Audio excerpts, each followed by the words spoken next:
Sunday suspense শুধুমাত্র radio Mirchi 98.3 FM এ it's hot.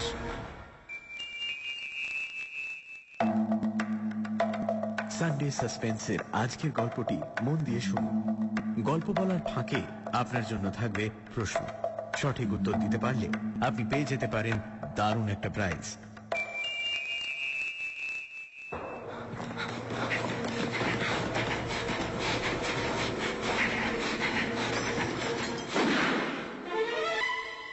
Sunday suspense শুধুমাত্র রেডিও মির্চি 98.3 FM এ ইটস হট।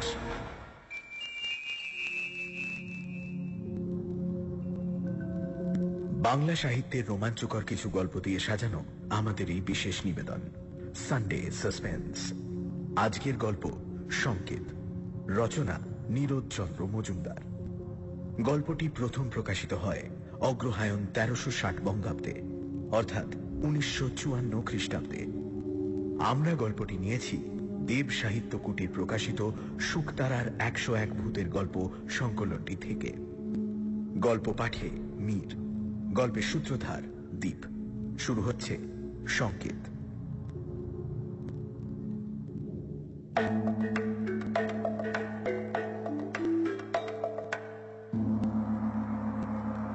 বসন্তর চিঠি পেয়ে অবাক হয়ে গেলাম। ঘুরতে ঘুরতে আরা জেলার এক কোণে গিয়ে সে আস্তানা পেতেছে, এক বিরাট পোড়ো বাড়িতে। সে লিখেছে, ভাই নিখিল, অবশেষে ঘোরাঘুরির অন্ত হলো বোধহয়। ঠিক যেমনটি চাই তেমনই একখানি বাড়ি পেয়েছি। বাকি দিনগুলো এইখানেই শান্তিতে কাটিয়ে দিতে পারবো মনে হয়। বাড়িটার কিছু কিছু রোজই ভেঙে পড়ছে, তবু দোতলায় খানচারে ঘর এখনো যা আছে, আমার চেয়ে তাদের পরমায়ু বেশি এমন আশা রাখি। সেগুলিতে আমি সংসার পেতেছি। একখানাতে শুই, একখানাতে লেখাপড়া করি, আর একখানা দিয়েছি 3 কড়ির মাকে রান্নাবান্নার জন্য। চতুর্থ কামরা তোমার জন্য গুছিয়ে রেখেছি। যত শিগগির পারো তুমি চলে এসো। জানো এ বাড়ির ইতিহাস? এটা ছিল রাজবাড়ি। 1857 সালে যখন প্রথম স্বাধীনতা যুদ্ধ হয়, তখন এ বাড়ির মালিক দস্তুর মতো লড়াই করেছিলেন ইংরেজের বিরুদ্ধে। তার নাম কুমার দলপত সিং। তেজি মানুষ ছিলেন। নানা সাহেবের দরবারে রীতিমতো খাতির ছিল তার। যুদ্ধে যখন হার হলো, কুমার বাহাদুর কানপুর থেকে পেছিয়ে এলেন। কাশী, পাটনা, ছাপরা সর্বত্রই তার কলিজার রক্ত ঝরেছিল কিছু কিছু। অবশেষে সাদা জাতের শাসনে কবরের শান্তি প্রতিষ্ঠিত হল গোটা দেশে। দলপত সিং এর নামে হুলিয়া বেরোল। যে তাকে ধরিয়ে দেবে 10,000 টাকা পুরস্কার পাবে। নিজের জেলাতেই গা ঢাকা দিয়ে এদিক ওদিক ঘোরাফেরা করতেন কুমার বাহাদুর। এখানে সবাই তাকে চিনত, মানত, ভক্তি করত। বন্ধু, আত্মীয়, প্রজা যার বাড়িতে 2 দিনের জন্য আশ্রয় নিতেন, সে যেন স্বর্গ হাতে পেত। সাবধানে তাকে লুকিয়ে রাখত আর প্রাণপণে তার সেবা করত। মোটের উপর খুব বেশি কষ্ট তিনি পাননি। ইংরেজের চরকে ফাঁকি দিয়ে বেশ নিরাপদে দিন কাটাচ্ছিলেন তিনি। অবশেষে বিনা মেঘে বজ্রপাত হল। তিনি ধরা পড়লেন তার নিজের বাড়িতে। বহুদিন পরে দলপত সিং এসেছিলেন স্ত্রী পুত্রকে দেখবার জন্য। আরো 2-1 এমন এসেছিলেন, তখন কোনো বিপদ হয়নি। কিন্তু এবার হলো। তারই খুড়তুতো ভাই মহিনুর তেতলার জানলা থেকে একখানা কালো কাপড় ওড়ালো কমিনিট। অদূরে বটগাছে ইংরেজের চর লুকিয়েছিল এই সংকেতের প্রত্যাশায়। আর সেই রাত্রেই সাদা পল্টন এসে বাড়ি ঘেরাও করল। দলপত সিংকে টেনে বার করে তার বাড়ির ভেতরেই তাকে হত্যা করল। তারপর থেকে রাজবাড়ি শ্রীহীন।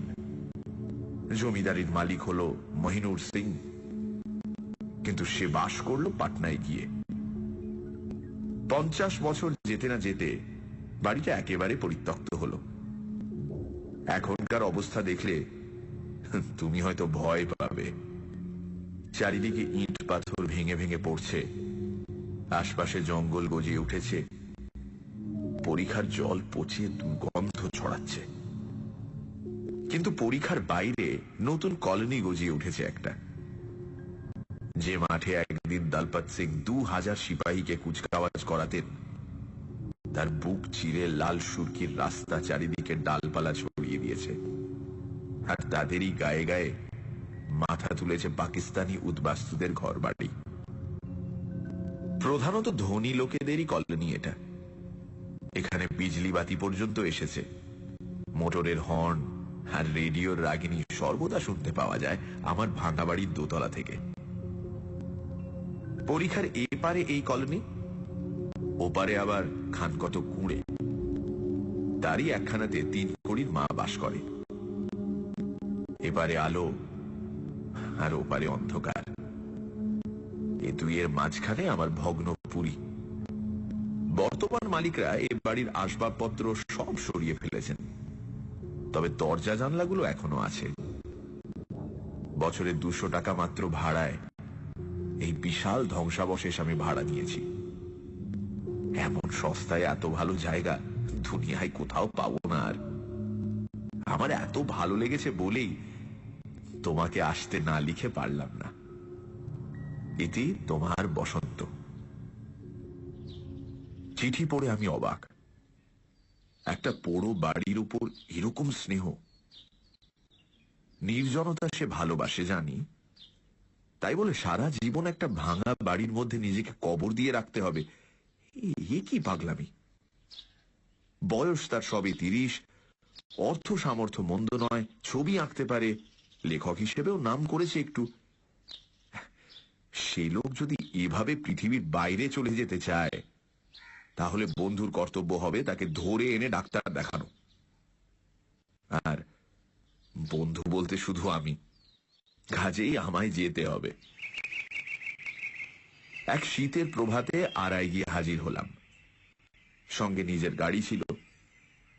পথের বিবরণ বসন্ত চিঠিতে বিশদভাবেই পেয়েছি, কাজেই বাহাদুরনগরে পৌঁছতে খুব একটা কষ্ট হলো না। আমার আসবার আগে বসন্তকে চিঠি দিইনি। তার সঙ্গে দেখা হওয়ার আগে একা স্বাধীনভাবে বাড়িটা দেখে নিতে চাই আমি। এই সেই কলোনি। লাল সাদা গেরুয়া রঙের ছোট ছোট বাড়ি, ফুল বাগানের ফ্রেমে আটা এক একখানি ছবি যেন। পুল আছে, পাথরের পুল। 200 বছর আগে পুলের মুখে শান্তির ঘর আর লোহার দরজা ছিল, এখনো তার চিহ্ন আছে।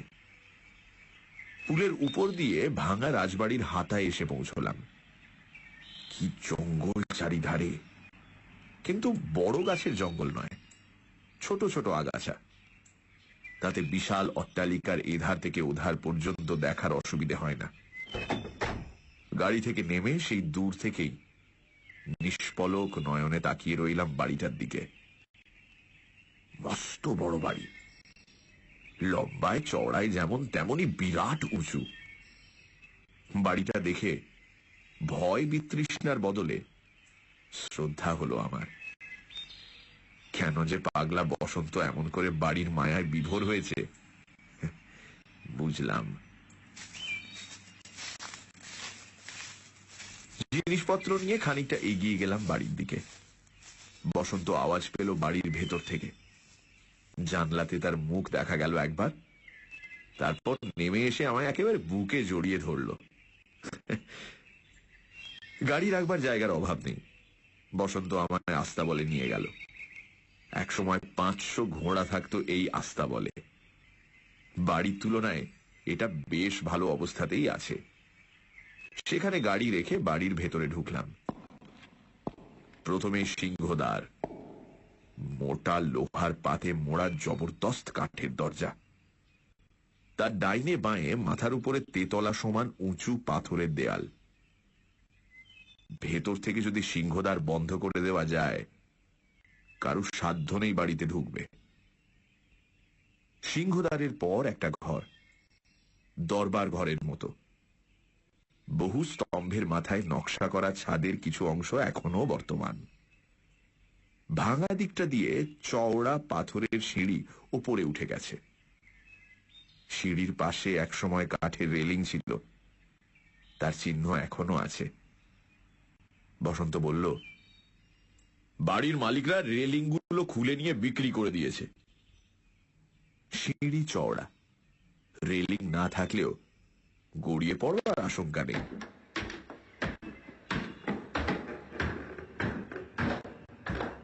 দোতলায় উঠে অনেক ভাঙাচোরা দালান আর কামরা পেরিয়ে বসন্তর নিজস্ব ঘরগুলির পাত্তা পাওয়া গেল।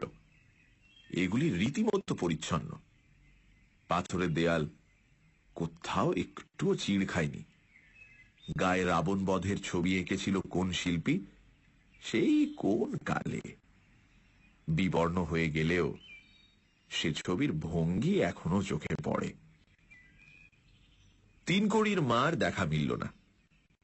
সেদিনকার মতো রান্না শেষ করে দিয়ে আগেই সে চলে গেছে। এবেলার ভাত আর ও বেলার রুটি সব একসঙ্গে। দুপুরের পর সে আর আসে না এখানে। আসে না কেন আমি প্রশ্ন করলাম। ভূতের ভয় নাকি? ভূত না ছাই, ভূত নেই। বসন্ত যেন লজ্জায় মাটিতে নুয়ে পড়ল। একটা ভূত না থাকায় বাড়িটার মর্যাদাহানি হয়েছে। এ বিরাট ভাঙা বাড়ি, যে দেখবে সেই ভাববে এখানে একটা কলোনি আছে ভূতের। কিন্তু আমার দুর্ভাগ্য, এই 1 বছরের মধ্যে ভূতের টিকি দেখিনি, যদিও বাড়িতে আমি নিছক একাই বাস করি। আমি বললাম, ভূত নেই এ কথার মানে? সেই দলপত সিং এর কি হলো? সে ভদ্রলোকের যখন অপঘাত মৃত্যু হয়েছিল এই বাড়িতে, তখন ভূত না হয়ে তিনি যাবেন কোথায়? বসন্তর মুখ হঠাৎ গম্ভীর হল। সে জিভ কামড়ে বলল, কুমার বাহাদুর পুণ্যাত্মা লোক ছিলেন, একাধারে বীর এবং সৎ। অপঘাতে মৃত্যু হয়েছিল, সেটা তাঁর দোষে নয়। তিনি মৃত্যুর সঙ্গে সঙ্গেই স্বর্গে চলে গেছেন। ভূত হয়ে পৃথিবীতে তাকে ঘুরতে হবে কেন? আমি নাছোড় বান্দা। তিনি না হয় স্বর্গে গেছেন, কিন্তু তাকে যারা মেরেছে তারা, বিশেষ করে সেই বেঈমান মহিনুর, তারা নিশ্চয় স্বর্গে যায়নি। এখানে তারা মরেনি কেউ, উত্তর দেয় বসন্ত। অন্য জায়গায় মরলে বুঝি একদিন বেড়াতে আসতে পারে না এখানে? হাজার হলেও এ বাড়িটা তাদের একটা কীর্তির অকুস্থান। ভূত হয়ে একবারও কেউ এটা দেখতে আসবে না, এই কেমন কথা? আমার এই পরিহাস বসন্তর ভালো লাগছে না, আমি স্পষ্ট বুঝতে পারলাম। তবু কি নেশা আমায় পেয়ে বসেছিল। কথার ওই বিশ্রী হালকা সুর কিছুতেই আমি ত্যাগ করতে পারিনি। অবশেষে বসন্ত তিক্ত স্বরে বলে উঠল, তুমি একটা কথা ভুলে যাচ্ছ। সে কীর্তিমানরা এখানকার জীব ছিল না। এখান থেকে সংকেত করে তাদের ডেকে আনা হয়েছিল। যতদিন আবার সংকেত না পাচ্ছে, আসবে কেন? চমৎকার জবাব দিয়েছে বসন্ত। আমি হো হো করে হেসে উঠলাম। ভূতের কথা ছেড়ে দুজনে বসলাম খেতে। খাবার তৈরি ছিল শুধু বসন্তের জন্য, কাজেই দুবেলার রসদ একবেলাতেই শেষ করে ফেলতে হলো। বসন্ত বলল, কুছ পড়োয়ারে, কলোনিতে হোটেল আছে, চা বিস্কুট চপ কাটলেট ভাত তরকারি পরোটা সব মেলে। ওবেলা সেখান থেকে খাবার আনবো। খাওয়ার পর বিশ্রাম নেওয়ার অভ্যেস নেই আমার। আমি বাড়িটা দেখতে বেরুলাম। 0.5 ঘন্টা পরে বসন্ত এসে যোগ দিল আমার সঙ্গে। সে অবশ্য আগেই সব তন্ন তন্ন করে বহুবার দেখেছে। একবার এক ভাঙা ছাদ ধসে পড়েছিল, তাতে নাকি আরেকটু হলেই জন্মের মতো চাপা পড়ত। আমি গম্ভীর হয়ে বললাম, তুমি যে চাপা পড়ে মরনি এটা তো ঠিক। হঠাৎ যদি বুঝতে পারি যে তুমি বসন্তর ছায়া মাত্র, বসন্তর কায়া এইখানেই কোথাও কোনো ভগ্ন স্তূপের নিচে গুঁড়ো হয়ে আছে, তাতে আমি একটুও আশ্চর্য হব না। বসন্ত হেসে উত্তর দিল, কিন্তু তিনুর মা আশ্চর্য হবে সে যদি বুঝতে পারে এতদিন এত ভাত আর এত রুটি সে পাকিয়েছে শুধু একটা ছায়ার উদরপূর্তির জন্য।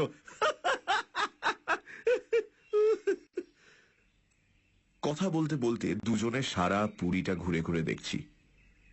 কোথাও পা দেওয়া নিরাপদ নয়। কোন ঘরের দেওয়ালে গুপ্তদ্বার আছে, মেঝের কোনখানটাতে লুকিয়ে থাকবার গোপন গহ্বর আছে, এসব বসন্তর নখদর্পণে। হাজার রকমের বিস্ময় সে একের পর এক আমার চোখের সামনে উদ্ঘাটন করে চলেছে। আমি ভাবছি এই নেশাতেই মশগুল হয়ে আছে ও। এ মোহ থেকে ওকে বিচ্ছিন্ন না করলে হয়তো পাগল হয়ে যাবে শেষে।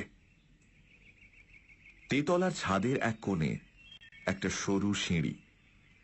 সেই সিঁড়ির মাথায় ছোট একখানি ঘর। বসন্ত বলল, ও ঘরে এক শিবলিঙ্গ আছেন, বোধহয় বাড়ির মেয়েরা ওখানে শিব পুজো করতেন। হেঁটে হেঁটে ততক্ষণে আমি ক্লান্ত হয়ে পড়েছি। একটা মামুলি শিবলিঙ্গ দেখবার জন্য আর ভাঙাচোরা সিঁড়ি বেয়ে ওপরে উঠবার কোনো উৎসাহ রইল না আমার। কিছুক্ষণ ছাদে বসে দম নিলাম দুজনে, তারপর নেমে এলাম নিজেদের কামরায়। সানডে সাসপেন্স, শুধুমাত্র রেডিও মির্চি 98.3 FM এ। It's hot. গল্পের পরবর্তী অংশ ব্রেকের পর রাত 11টায় আর শনিবার বিকেল 4টে রেডিও মির্চি 98.3 FM এ।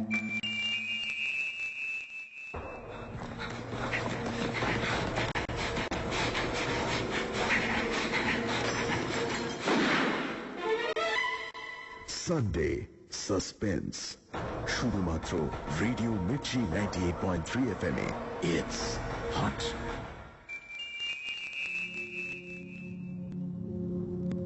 সানডে সাসপেন্সে আজ শুনছেন নীরজ চন্দ্র মজুমদারের লেখা সংকেত। বসন্ত চিঠি লিখে তার বন্ধু নিখিলকে তার নতুন বাড়িতে ডেকে পাঠিয়েছে। একটা ভাঙা পুরনো বাড়ি, যার একটা ইন্টারেস্টিং ইতিহাসও আছে। আর সেই বাড়িটাকেই বসন্ত সাংঘাতিক ভালোবেসে ফেলেছে। বাড়ির মালিকের অপঘাত মৃত্যু হয়েছিল সিপাহী বিদ্রোহের সময় সৈন্যদের হাতে। নিখিল জিজ্ঞেস করল এই বাড়িতে ভূত আছে কিনা। বসন্ত বলল 1 বছরে অন্তত সে ভূতের দেখা পায়নি। কিন্তু নিখিল বুঝতে পারল বাড়িটা সম্পর্কে তার বন্ধু পুরোপুরি মোহগ্রস্ত। তারপর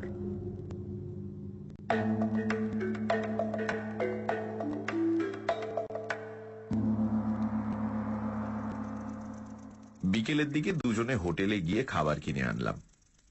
বেলা থাকতে থাকতেই ফিরে এলাম, কারণ বাড়িতে কেরোসিনের লণ্ঠন ছাড়া আর অন্য কোনো আলো নেই। রাত্রিবেলা তার সাহায্যে রেলিংবিহীন সিঁড়ি বেয়ে উপরে ওঠা খুব একটা নিরাপদ নয়।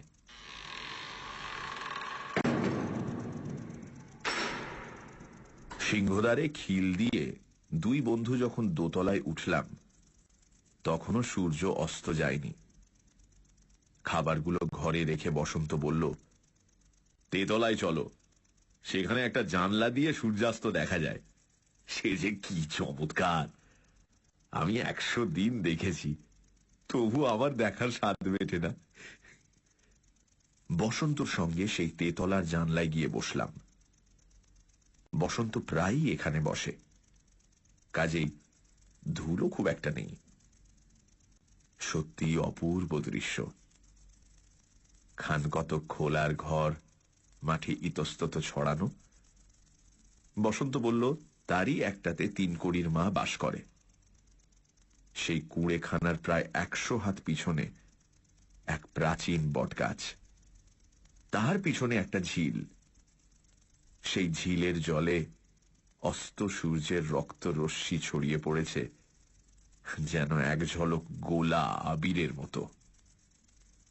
আকাশ আর পৃথিবীতে এক টানা লাল রঙের সমারোহ। বুড়ো বটের ডালে এই শীতের দিনে পাতার বাহুল্য বিশেষ ছিল না।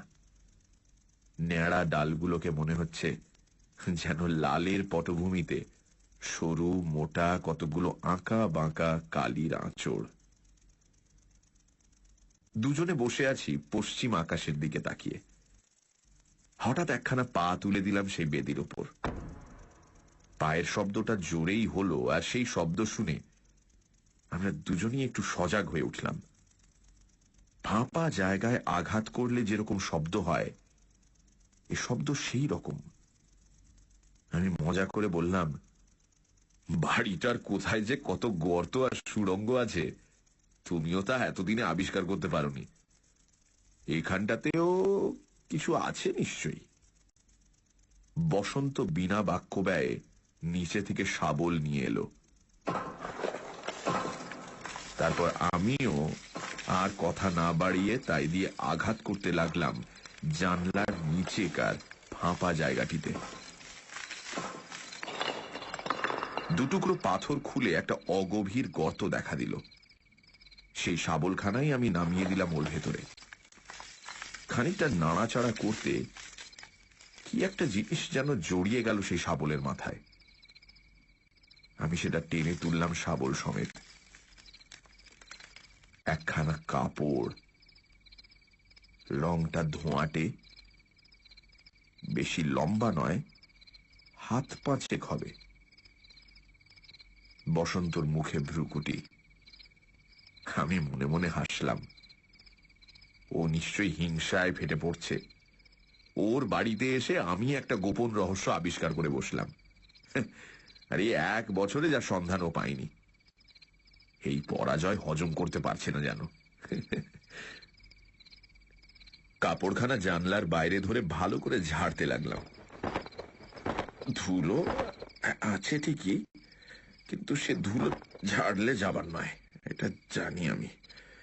অন্তত 100 বছরের পুরনো ধুলো। ও কি আর! হঠাৎ আহত বুলডগের মতো একটি ক্রুদ্ধ গর্জন করে বসন্ত হাত বাড়িয়ে চাদরখানা আমার হাত থেকে কেড়ে নিল। করছো কি তুমি? কি? বিস্ময়ে হতবাক হয়ে আমি ওর দিকে তাকাই। আরে এই যে সেই কাপড় যা দিয়ে পাপিষ্ঠ মহিনুর সেদিন ইংরেজের চরকে সংকেত করেছিল। এই বলে সে সভয়ে তাকাতে লাগলো ওই ন্যাড়া বট গাছটার দিকে, যেন ওর আঁকা বাঁকা ডালের আড়ালে সে কোনো লুকোনো চরের সাদা মুখ দেখতে পেয়েছে। কথাটা আমারও মনে লাগলো। খুব সম্ভব এটা সেই কাপড়, আর খুব সম্ভব এই জানলা দিয়েই মহিনুর ওই বট গাছের দিকে সংকেত করেছিল। কিন্তু তা যদি হয়, তাকে বসন্ত এমন বিচলিত হবার কি আছে? বুঝতে না পেরে আমি ফ্যাল ফ্যাল করে ওর দিকে তাকিয়ে আছি দেখে সে রেগে উঠল ভয়ানক। জানলাটা বন্ধ করে দিয়ে কালো কাপড়খানা তার নিজস্ব গর্তের ভেতর ছুঁড়ে ফেলে দিল তখনই। তারপর পাথর দিয়ে গর্ত বন্ধ করতে করতে সে গজরাতে গজরাতে বলতে লাগলো, অস্ত বোকা! ও সংকেতে কি অনর্থই না ঘটেছিল সেদিন। আজ আবার তেমন কিছু হয় যদি।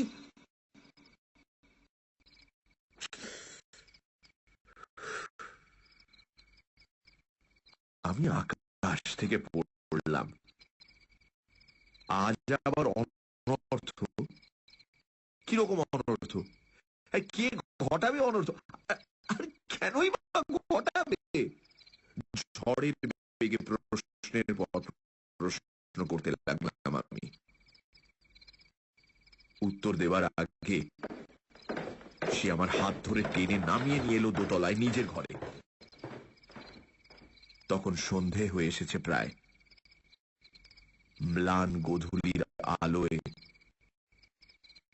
সিংহদ্বারের দিকে তাকিয়ে সে বলল, ওই তোর খুলে আমরা পাল্লাই, চলো,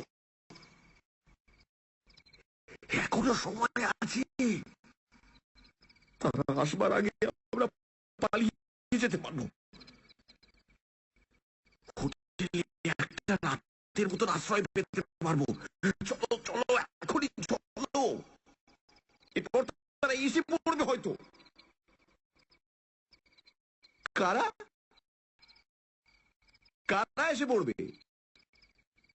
আমি কিছু বুঝতে না পেরে পাগলের মতো চেঁচিয়ে উঠলাম।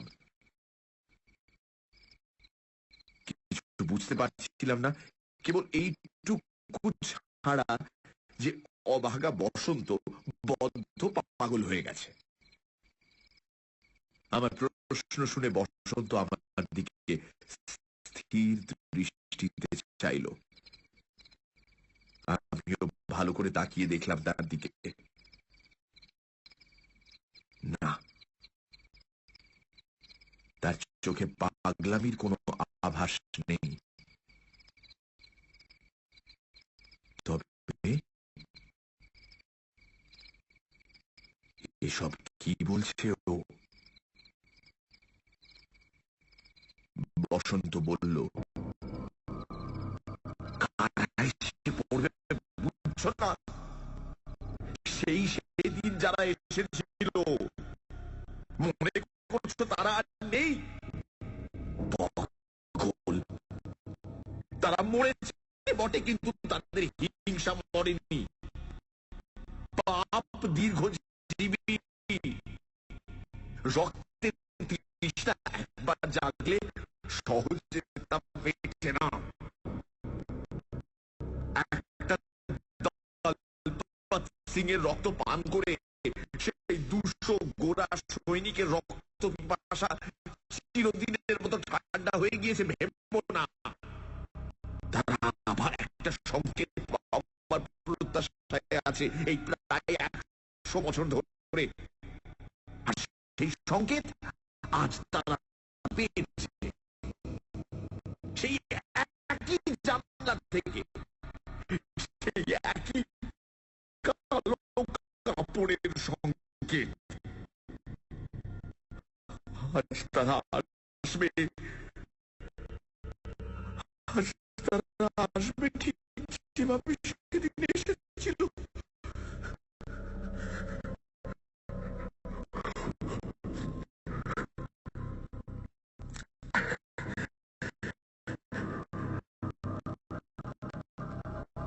আমি রীতিমতো ভয়ার্ত হয়ে পড়লাম।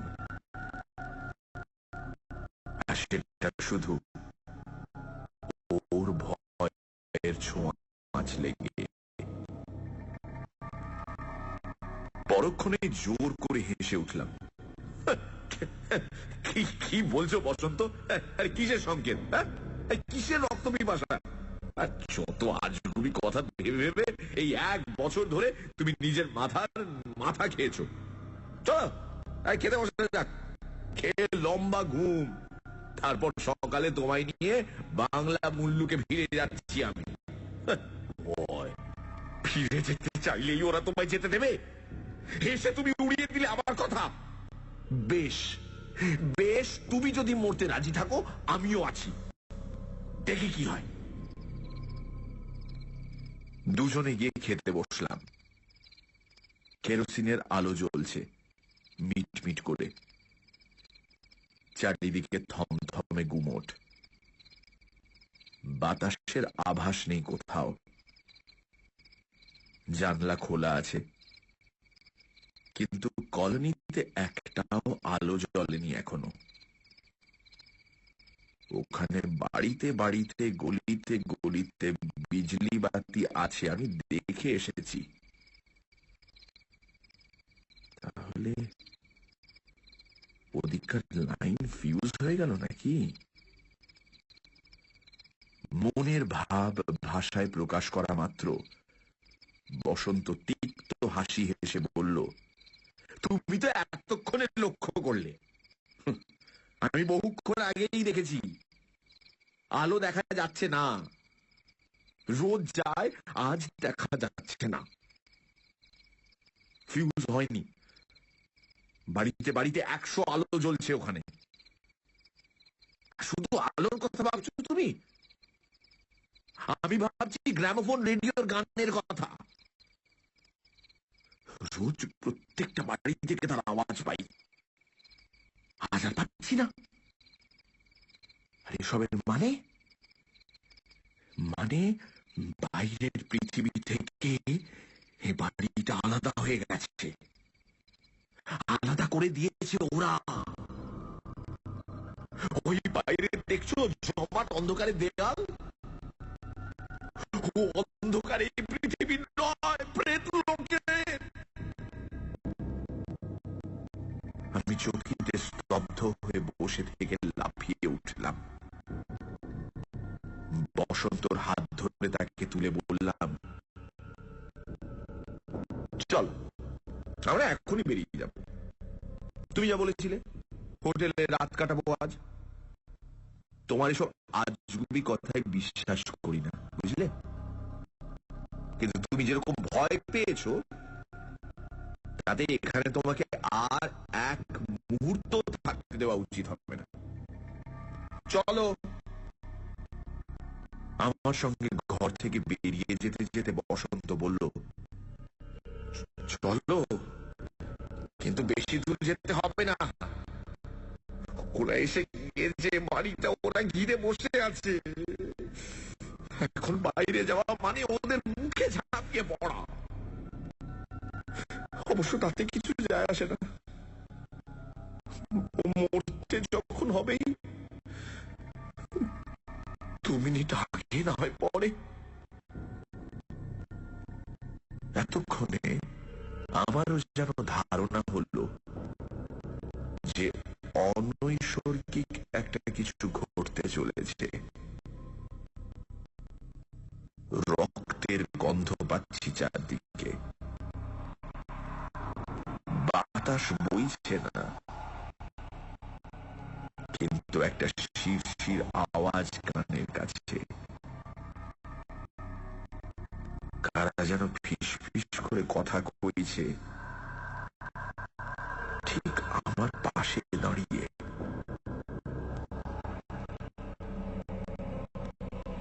একটা অশুভ প্রভাব বিশাল পাষাণপুরীকে গিলে ধরেছে যেন। এখান থেকে পালাতে হবে, পালাতেই হবে। সিঁড়ির উপরে লণ্ঠন রেখে হাতড়ে হাতড়ে নিচে নেমে গেলাম। দরবার হল পেরিয়ে সিংহদ্বারে এসে পড়লাম। ভগবানকে ডেকে আগল খুলে ফেললাম এক টানে। কর্কশ আওয়াজ তুলে ভারী কাঠের পাল্লা পিছনে সরে এলো। দরজা খোলা, এবার এগিয়ে গেলেই হয়। হয় না, এগিয়ে যেতে চাইলেই যাওয়া যায় না। সেই যে অন্ধকারের দেওয়াল, সেটা সত্যি নিরেট, তাকে জানত। এক পা এগোতেই সেই দেয়ালে ধাক্কা খাচ্ছি, ঠিক যেন একটা কালো পাহাড় আমাদের পথ আটকে দাঁড়িয়ে। বসন্ত চুপি চুপি বলল, দেখছো, যাও, পথ নেই।